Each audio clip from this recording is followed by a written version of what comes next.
Hello, you're watching Race to Power. I'm Shreya Upadhyay. With me is Erkin Joka, and up ahead, we talk about the multi-front strikes in West Asia after Lebanon and Gaza. Israel has struck Syria. Is Netanyahu starting a fresh tussle in election season? A lot of questions being raised over his strategy. We decode it for you. In Pakistan, the Nawaz Sharif-led government has now challenged court ruling which ordered Imran Khan to be taken to hospital. What are Islamabad's concerns with a health check-up? Well, we'll get more on that, and we talk about what's been happening here in India. In the state of Tamil Nadu, the Chief Minister Vijay has announced a slew of incentives for his MLAs, and that includes monthly vehicle allowance and additional money to hire an assistant. Details coming up on the show. Welcome to the show. Let's begin with a global pulse. Focus is West Asia first.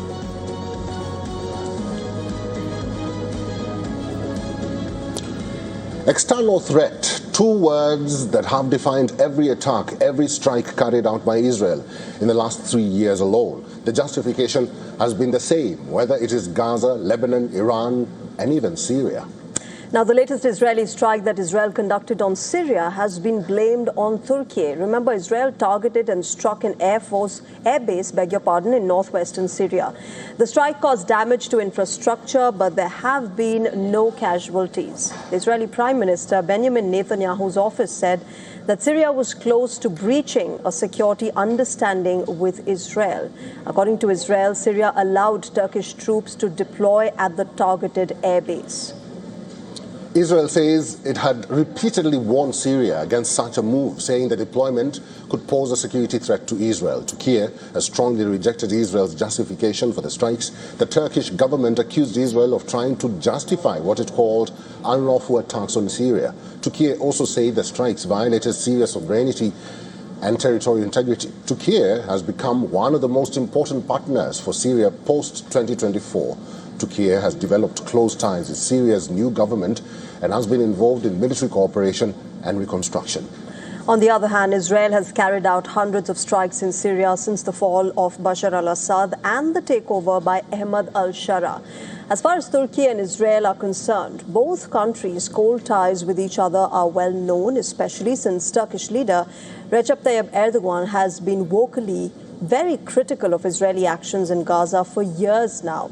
Israel's attack has prompted a response from the United States as well. The American envoy to Syria, Tom Barrack, has criticized Israel, saying, and I quote him, "The attacks constitute an unnecessary escalation that does not advance regional stability. We encourage all parties to prioritize logical discourse over further military incidents."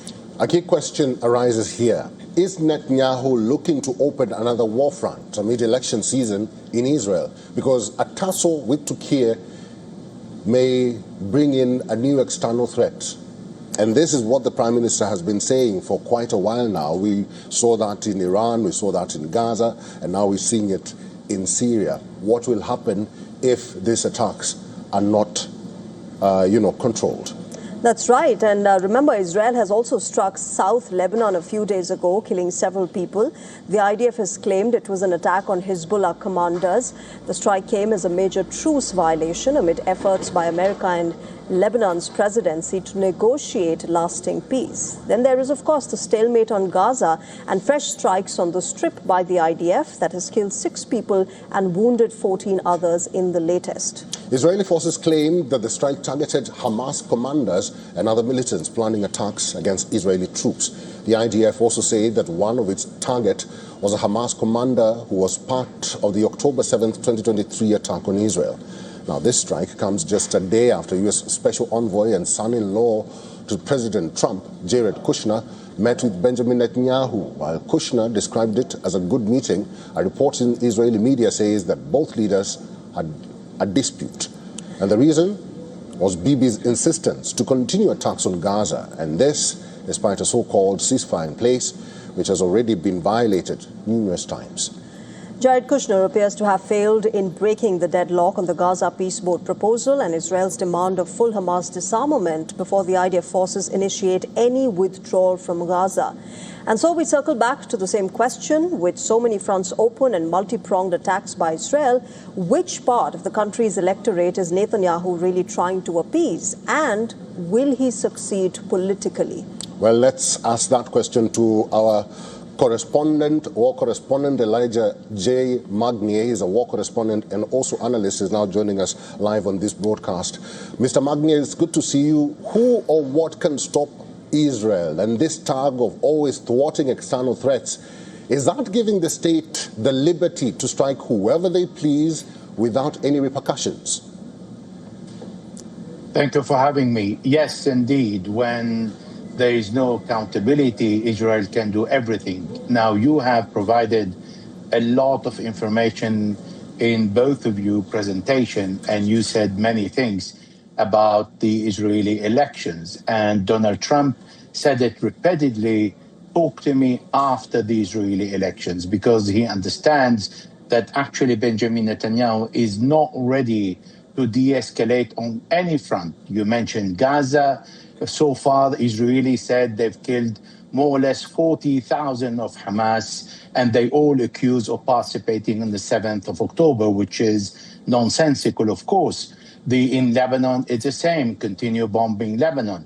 Now he's moving to Syria and trying to really provoke Turkey, but Turkey is not going to be provoked because it understands that the Likud party and all the far-right wings in the Israeli government now, the only visit card is to attack either in the West Bank, Gaza, Lebanon, or Syria, because Iran is now a frozen front for the Israelis, thanks to the Americans.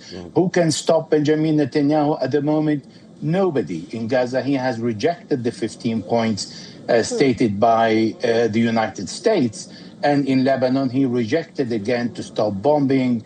And in Syria, we have heard what the U.S. presidential envoy reply, that actually Benjamin Netanyahu is jeopardizing the stability in Syria.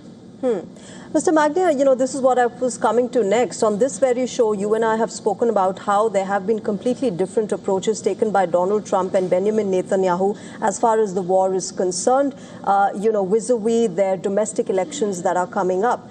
As far as Syria is concerned, the same kind of contradictory approach comes here as well between the two leaders. Donald Trump had once asked the Syrian leader, Ahmad al-Shara, for help. He had refused, while Benjamin Netanyahu doesn't really want a stable Syria, isn't it? Yes, that is correct. He doesn't want, because any peace agreement with Syria means a withdrawal of the Golan Heights that President Trump in his first mandate gave it as a gift to Israel. Moreover, the Israelis now occupy the Syrian part of the Mount Hermon. They occupy the Quneitra. They occupy part of Terah, and they claim to defend the Druze of the Suwaida. We're talking about the south of Syria. Therefore, any agreement between Israel and Syria will have to stop Benjamin Netanyahu's plan that he voiced of Greater Israel, which means part of Syria will go to Israel. Mr. Elijah J. Magnier, we'll have to leave it there. Thank you very much for all your insights and opinions today. Thank you for having me. All right, with that, Eric, let's shift our focus now to the other war that's been happening between Russia and Ukraine. Ukraine's political landscape is making headlines for a series of changes that the country's President Volodymyr Zelensky is making again. The Ukrainian president has now fired the deputy head of the presidential office, Irina Mudra. And once again, the reason for this is a corruption probe which has now begun against the key eight. The announcement of Irina Mudra being sacked overlaps with Ukraine's anti-corruption investigators launching a major probe. The operation by the NAB targets an alleged criminal organization which also involves politicians and senior government officials. This follows a series of top-level shakeups that Ukraine's president has carried out in the middle of an ongoing war with Russia. In January 2023, Zelensky went on a sacking spree amid allegations of corruption and embezzlement. The Ukrainian leader removed 15 officials, which included regional governors and deputy ministers. And then in August of the same year, Zelensky had fired all heads of Ukraine's regional military draft and enlistment offices. This sweep was carried out after an inspection revealed widespread fraud and abuse of power. In November of 2025, an energy scandal hit Ukraine in which major corruption and bribery charges came to light. The investigation led to Volodymyr Zelensky sacking the then energy and justice ministers. But trouble for Ukraine's president does not end here. The defense minister Zelensky sacked last month is now demanding elections in the country, and he's been criticizing the president for his choice of leaders and aides. Popular former defense minister Mikhailo Fedorov has urged Ukraine to hold elections. In a video posted to YouTube, Fedorov said that Ukraine must find a mechanism that will allow the country to restore a full democratic process even amidst a prolonged war. This is complex. We need to guarantee the voting rights of our military, of millions of Ukrainians abroad, of people in frontline regions. We need to ensure the security of the electoral process, the independence of institutions, and trust in the outcome. But complexity does not mean impossibility. Ukraine has repeatedly done what the world considered impossible. We can find a solution here as well, because democracy is not a peacetime luxury. Democracy is part of what we are fighting for today. But that is not all that he said. Fedorov also took a swipe at Zelensky, saying, and I quote him, "It is particularly dangerous when society develops the feeling that the main criterion for an appointment is not professionalism, results, or the ability to transform the country, but personal loyalty to the system." Now, the appointed defense minister in January, Fedorov, tried to reform a military that was hit by scandals over corruptions, equipment shortages, absenteeism, the treatment of conscripts, and an unpopular mobilization drive. But he was dismissed within 6 months in June, after which Ukraine's president appointed Yevgeny Khmara as the interim defense minister. Just a few hours ago, Ukraine's parliament has confirmed the appointment of Khmara despite month-long protests by Ukrainians to bring back the former defense minister.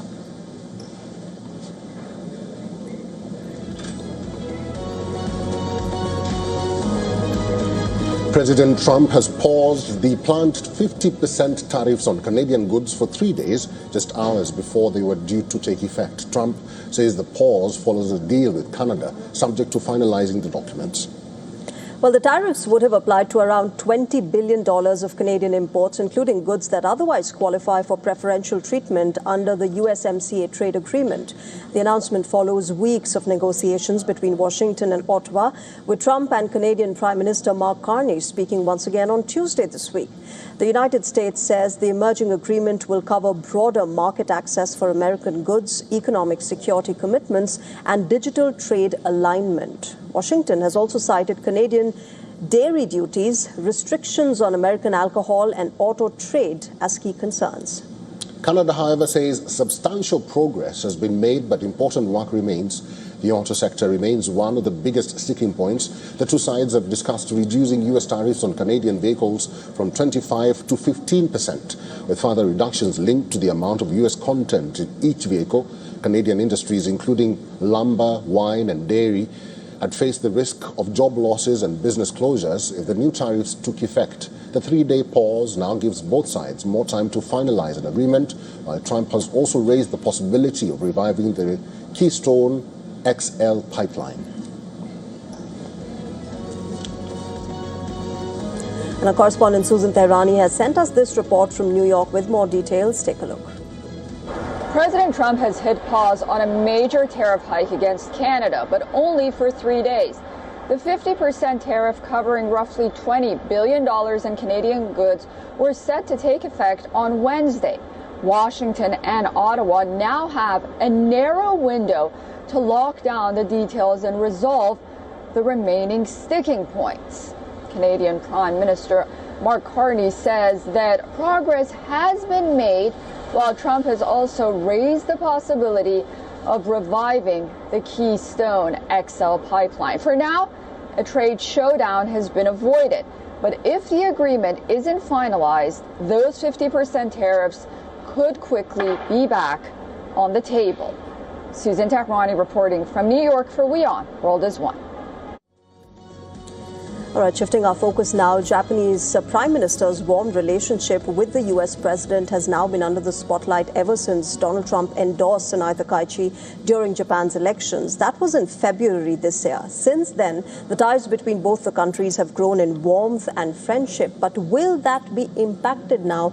That is the question being asked. The question arises after U.S. slapped sanctions on the president of International Criminal Court, who is a Japanese jurist.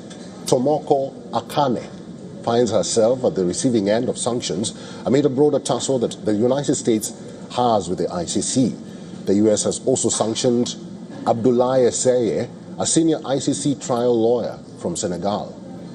Well, Japan's Prime Minister, remember, has reacted to this development, calling it unfortunate. Takaichi also said that the country will be communicating with the United States on this action that it has undertaken. Before Takaichi's statement, Japan's foreign ministry also condemned the move and defended the ICC for its role in prosecuting serious crimes and upholding international law. Regarding the sanctions over International Criminal Court's chief Tomoko Akane, the Ministry of Foreign Affairs has just issued a statement, and we find the situation very unfortunate. We will deal with this matter by continuing to communicate with relevant countries, including the United States. A statement has also emerged from the Hague-based court. ICC has slammed these sanctions by Washington, calling it an attack on the independence of a judicial institution. The statement reads, and I quote, "These sanctions are a flagrant attack against the independence of an impartial judicial institution. Such measures targeting judges, prosecutors, and staff undermines the rule of the law." U.S. Secretary of State Marco Rubio accused the two officials of supporting ICC efforts to investigate, arrest, detain, or prosecute officials from countries that have not consented to the ICC jurisdiction. Rubio described the ICC as a corrupt and fatally politicized court. Washington says the ICC's actions threaten U.S. sovereignty. Well, the latest American sanction is largely being seen as a response to the ICC prosecution and the issue of the arrest warrant against Israel's Prime Minister Benjamin Netanyahu. The ICC had issued the arrest warrant in 2024 over Israel's war crimes in Gaza. The Trump administration has publicly condemned the ICC's legal proceedings against Netanyahu several times.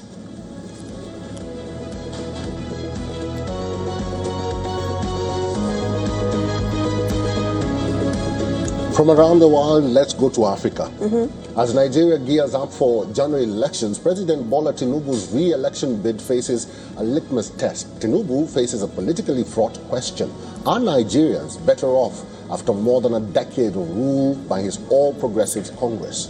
Well, the answer could shape the presidential contest against former Vice President Atiku Abubakar and Peter Obi, who have built their appeal on widespread frustration over economic hardship and insecurity. The challengers argue the APC's nearly 12 years in power has left Africa's most populous country poorer, more indebted, and no safer than when the party swept into office back in 2015, then under the leadership of Muhammadu Buhari. The incumbent president, however, disagrees. There is no doubt that the reform has occasioned hardship. I feel your pains. Yet there are necessary repairs required to fix the economy over the long run so that everyone has access to economic opportunity, fair pay, and compensation for his endeavor and labor. As campaigns begin, many voters, however, judge the economy less by macroeconomic gains than by the costs of putting food on their table. Few Nigerian presidents moved as quickly on economic policy as Tinubu. He scrapped a costly, decades-old fuel subsidy and twice devalued Naira, the Nigerian currency.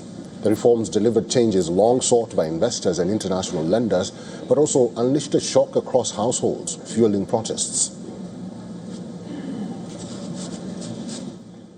tracker, 4 in 5 Nigerians think that the country is headed in the wrong direction. The top concerns are the economy and security.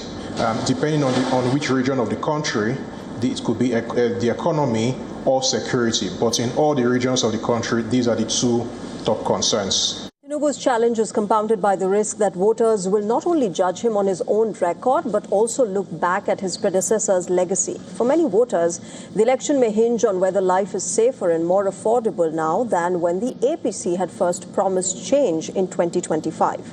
Remember, the APC swept to power more than a decade ago, pledging to defeat Islamist insurgents, curb corruption, and revive an economy hit by low oil prices. Instead, Nigeria slipped into its first recession in 25 years, while inflation hit record highs above 33% and growth remained sluggish.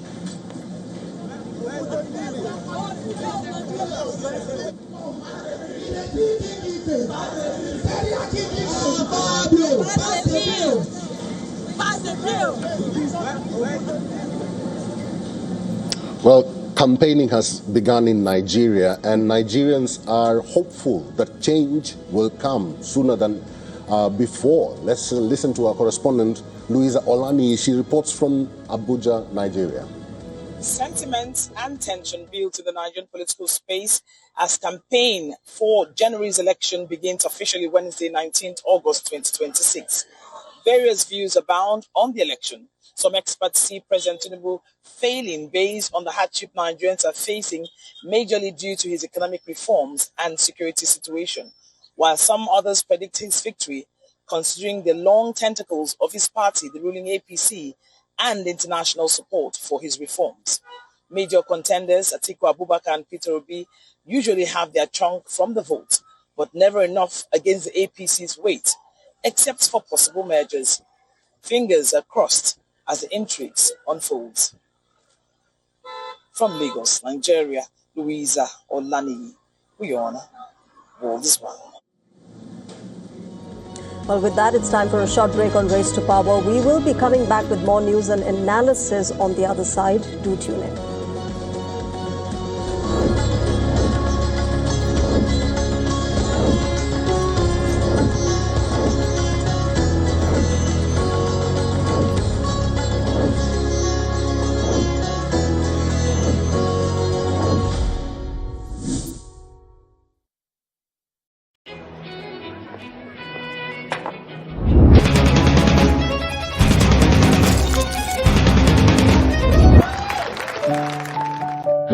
No matter what your day throws at you, stay in the spa state of mind with the Cola Spa at home.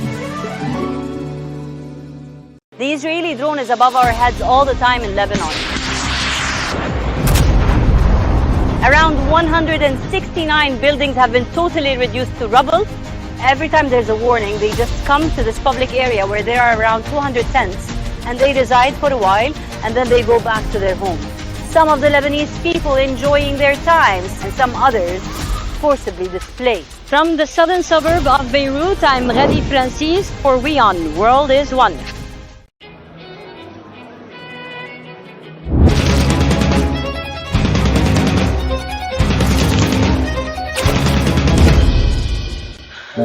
No matter what your day throws at you, stay in the spa state of mind with the Cola Spa at home.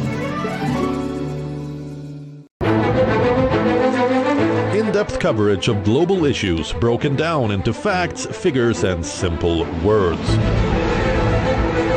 Backed with analysis from field experts who truly matter, because we believe in decoding the real picture for you.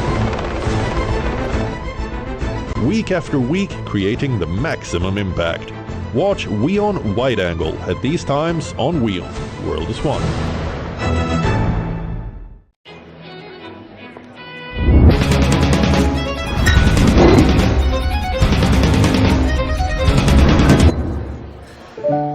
No matter what your day throws at you, stay in the spa state of mind with the Cola Spa at home.